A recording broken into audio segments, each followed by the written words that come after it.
जय श्री कृष्ण, राधे राधे। आज से हम श्रीमद् भागवत महापुराण का पाठ करेंगे, जो कि व्याख्या सहित दिया गया है। श्रीमद् भागवत महात्म्य। ओम नमो भगवते वासुदेवाय।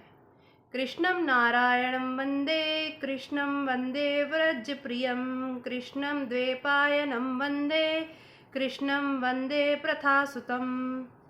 अथ प्रथमो अध्याय। देवर्षि नारद की भक्ति से भेंट। सच्चिदानंद स्वरूप भगवान श्री कृष्ण को हम नमस्कार करते हैं, जो जगत की उत्पत्ति, स्थिति और विनाश के हेतु तथा आध्यात्मिक, आधिदैविक और आधिभौतिक तीनों प्रकार के तापों का नाश करने वाले हैं। जिस समय श्री सुखदेव जी का यज्ञोपवीत संस्कार भी नहीं हुआ था तथा लौकिक वैदिक कर्मों के अनुष्ठान का अवसर भी नहीं आया था, तभी उन्हें अकेले ही संन्यास लेने के लिए घर से जाते देखकर उनके पिता व्यास जी विरह से कातर होकर पुकारने लगे, बेटा बेटा, तुम कहाँ जा रहे हो? उस समय वृक्षों ने तन्मय होने के कारण श्री सुखदेव जी की ओर से उत्तर दिया था। ऐसे सर्वभूत हृदय स्वरूप श्री सुखदेव जी मुनि को मैं नमस्कार करता हूँ। एक बार भगवत कथामृत का रसास्वादन करने में कुशल मुनिवर शौनक जी ने नैमिषारण्य क्षेत्र में विराजमान महामती सूत जी को नमस्कार करके उनसे पूछा।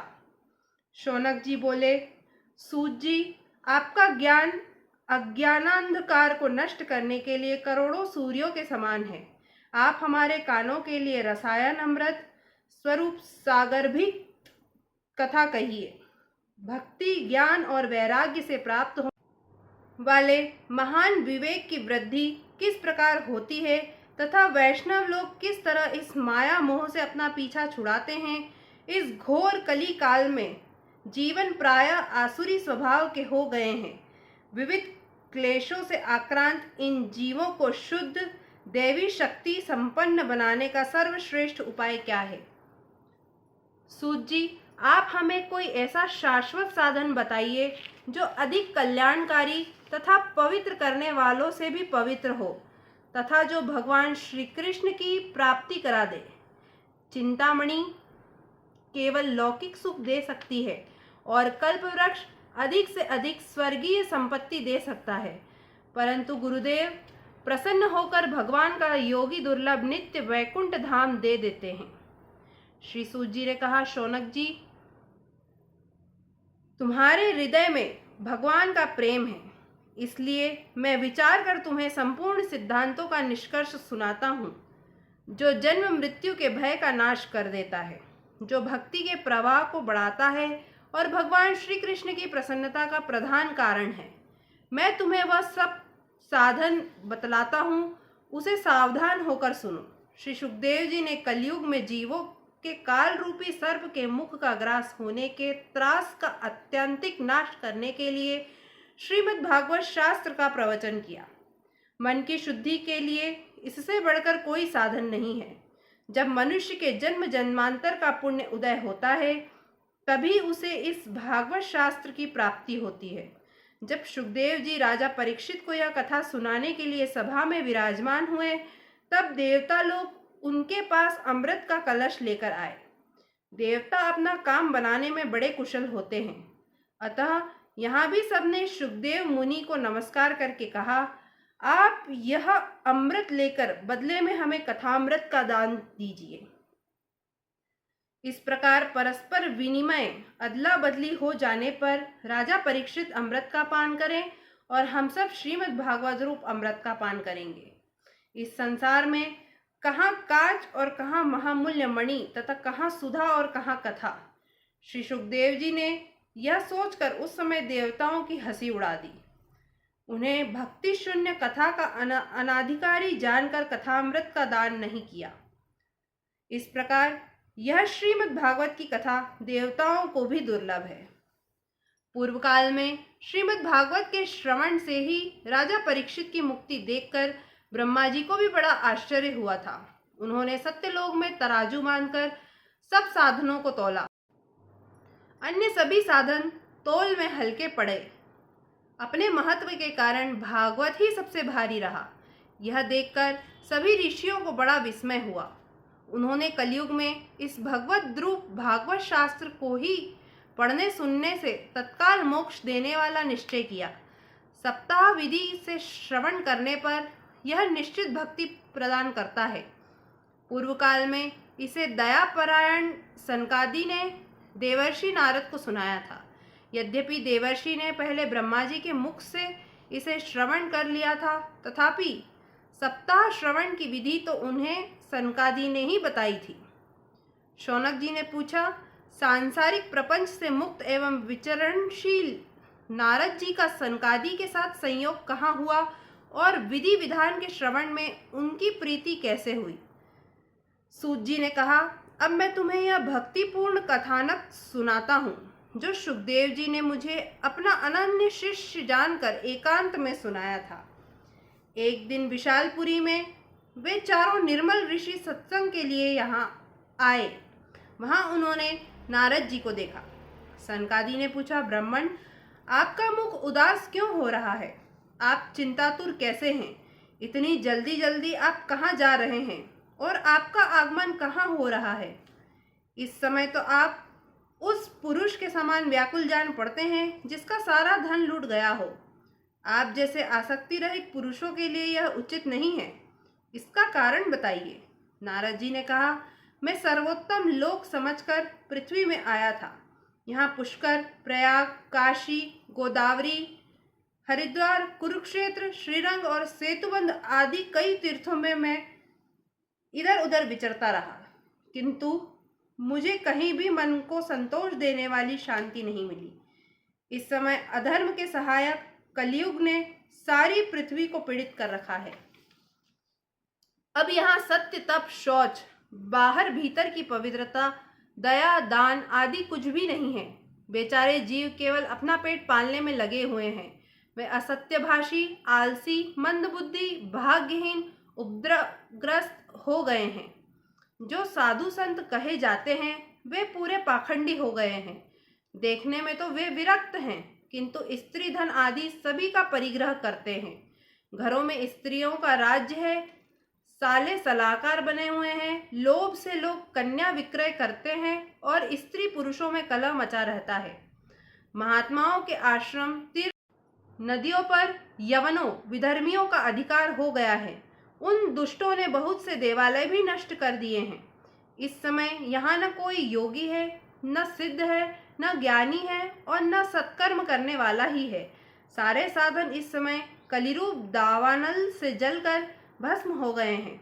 इस कलयुग में सभी देशवासी बाजारों में अन्न बेचने लगते हैं। ब्राह्मण लोग पैसा लेकर वेद पढ़ाते हैं और स्त्रियां वैश्यावृत्ति से निर्वाह करने लगी हैं। इस तरह कलयुग के दोष देखता और पृथ्वी पर विचरता हुआ मैं यमुना जी के तट पर पहुंचा, जहां भगवान श्री कृष्ण की अनेकों लीलाएं हो चुकी हैं। मुनिवरों, सुनिए, वहां मैंने एक बड़ा आश्चर्य देखा। वहां एक युवती स्त्री खिन्न मन से बैठी थी। उसके पास दो वृद्ध पुरुष अचेत अवस्था में पड़े जोर जोर से सांस ले रहे थे। वह तरुणी उनकी सेवा करती हुई कभी उन्हें चेत कराने का प्रयत्न करती और कभी उनके आगे रोने लगती थी। वह अपने शरीर के रक्षक परमात्मा को दशा दिशाओं में देख रही थी। उसके चारों ओर सैकड़ों स्त्रियां उसे पंखा झल रही थीं और बार बार समझाती जाती थीं। दूर से यह सब चरित्र देखकर मैं कौतूहलवश उसके पास चला गया। मुझे देखकर वह युवती खड़ी हो गई और बड़ी व्याकुल होकर कहने लगी। युवती ने कहा, अजी महात्मा जी, क्षण भर ठहर जाइए और मेरी चिंता को भी नष्ट कर दीजिए। आपका दर्शन तो संसार के सभी पापों को सर्वथा नष्ट कर देने वाला है।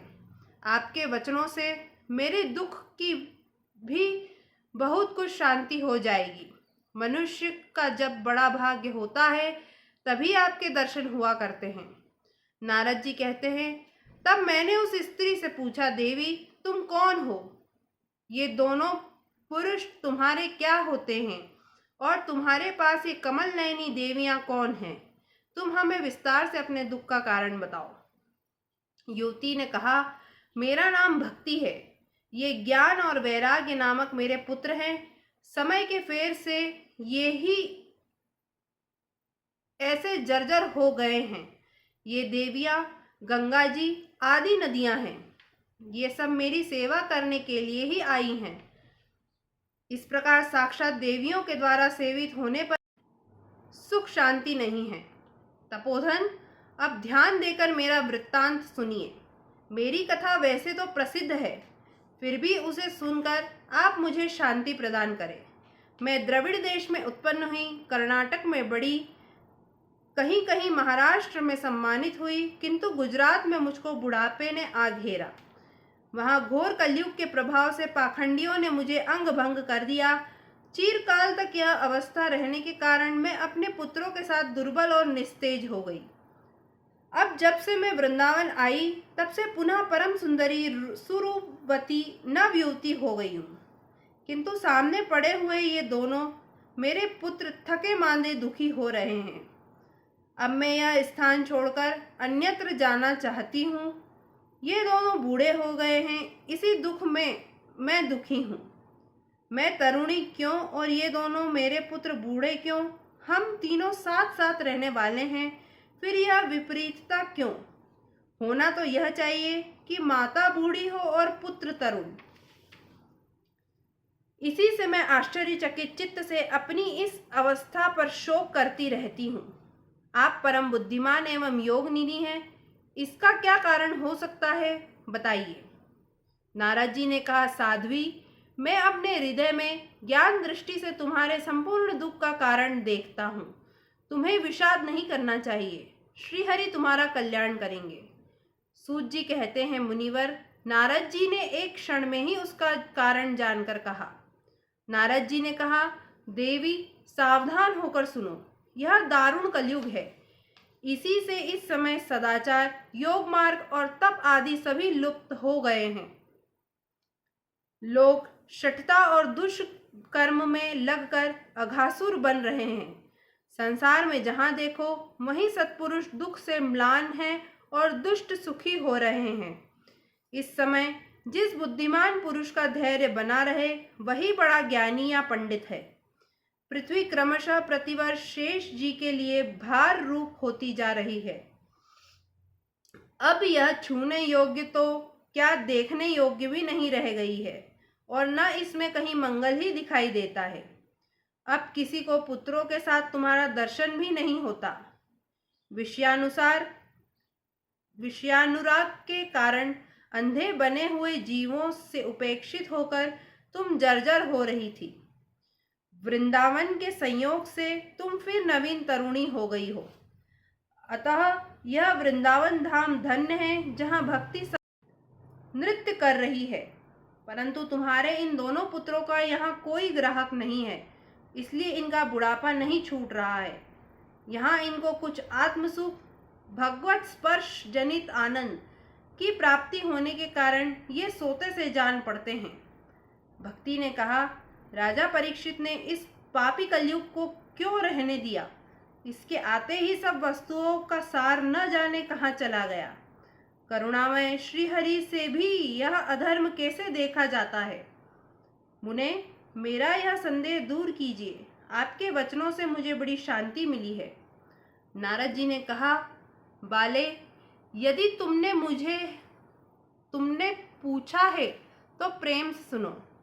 कल्याणी, मैं तुम्हें सब बताऊंगा और तुम्हारा दुख दूर हो जाएगा। जिस दिन भगवान श्री कृष्ण इस भूलोक को छोड़कर अपने परम धाम को पधारे, उसी दिन से यहाँ संपूर्ण साधनों में बाधा डालने वाला कलयुग आ गया।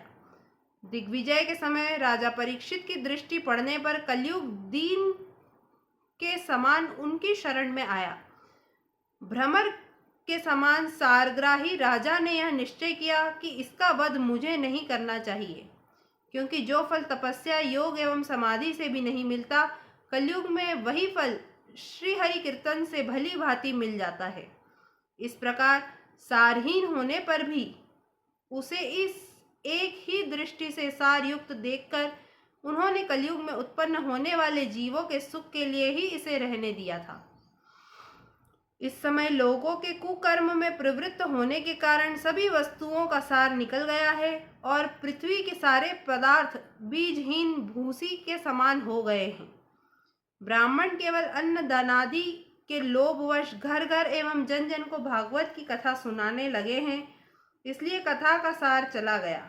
तीर्थों में नाना प्रकार के अत्यंत घोर कर्म वाले नास्तिक और नारकी पुरुष भी रहने लगे हैं, इसलिए तीर्थों का भी प्रभाव जाता रहा। जिनका चित्त निरंतर काम क्रोध महान लोभ और तृष्णा से तपता रहता है, वे भी तपस्या का ढोंग करने लगे हैं, इसलिए तप का भी सार निकल गया। मन पर काबू न होने के कारण तथा लोभ दंभ और पाखंड का आश्रय लेने के कारण एवं शास्त्र का अभ्यास न करने से ध्यान योग का फल मिट गया। पंडितों की यह दशा है कि वे अपनी स्त्रियों के साथ पशु की तरह रमण करते हैं। उनमें संतान पैदा करने की कुशलता पाई जाती है। मुक्ति साधन में वे सर्वथा अकुशल हैं। संप्रदाय अनुसार प्राप्त हुई वैष्णवता भी कहीं नहीं आती। इस प्रकार जगह जगह सभी वस्तुओं का सार लुप्त हो गया है। यह तो इस युग का स्वभाव ही है, इसमें किसी का दोष नहीं है। इसी से पुंडरीकाक्ष भगवान बहुत समीप रहते हुए भी यह सब सह रहे हैं। सूत जी कहते हैं, शौनक जी, इस प्रकार देवर्षि नारद के वचन सुनकर भक्ति को बड़ा आश्चर्य हुआ। फिर उसने जो कुछ कहा उसे सुनिए। भक्ति ने कहा, देवर्षि, आप धन्य हैं। मेरा बड़ा सौभाग्य था जो आपका समागम हुआ। संसार में साधुओं का दर्शन ही समस्त सिद्धियों का परम कारण है। आपका केवल एक बार का उपदेश धारण करके कयाधु कुमार प्रहलाद ने माया पर विजय प्राप्त कर ली थी। ध्रुव ने भी आपकी कृपा से ही ध्रुव पद प्राप्त किया था। आप सर्व मंगलमय और साक्षात श्री ब्रह्मा के पुत्र हैं। मैं आपको नमस्कार करती हूँ। इति श्री पद्म पुराणे उत्तरखंडे श्रीमद्भागवत महात्म्ये भक्ति नारद समागमो नाम प्रथमो अध्याय। Kindly like, share and subscribe my YouTube channel.